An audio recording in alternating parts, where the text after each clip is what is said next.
Hey everyone, and welcome back to the channel. Today, we're stepping back in time to one of the most dramatic moments in financial history, the Wall Street crash of 1929. We've all heard the stories of fortunes lost overnight and the start of the Great Depression. But what really happened? What were the hidden forces that led to this catastrophic collapse? Let's uncover the truth together. The 1920s in America were known as the Roaring Twenties for a reason. After World War I, the economy was booming.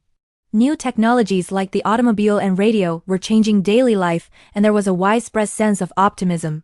People believed the good times would never end, and this feeling spilled over into the stock market. Everyone, from industrial tycoons to everyday workers, wanted a piece of the action. The problem was how they were buying stocks. A practice called buying on margin became incredibly popular. This meant you could buy stocks with just a small down payment, borrowing the rest from your broker. For example, you might only put down 10% of the stock's value yourself. As long as stock prices kept rising, everything was fine. You could sell your shares, pay back the loan, and pocket a handsome profit. It felt like free money, and this speculative frenzy pushed stock prices to dizzying, unsustainable heights. But the economic foundation wasn't as solid as it seemed. Agricultural sectors were struggling, industrial production was slowing down, and consumer debt was piling up.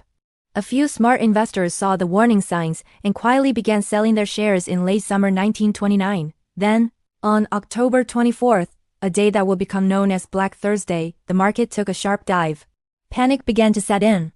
Major bankers tried to stop the bleeding by publicly buying up large blocks of stock to restore confidence.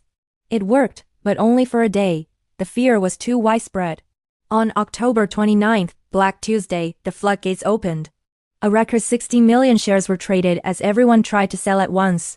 There were simply no buyers. Prices plummeted, and the margin calls came flooding in.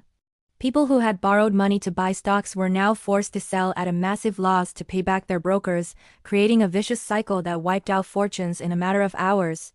The 1929 crash wasn't just a single event. It was the bursting of a massive speculative bubble fueled by easy credit and blind optimism.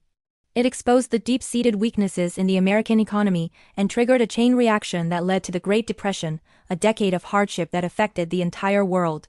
It's a powerful reminder that what goes up can, and often does, come down. Thanks for watching.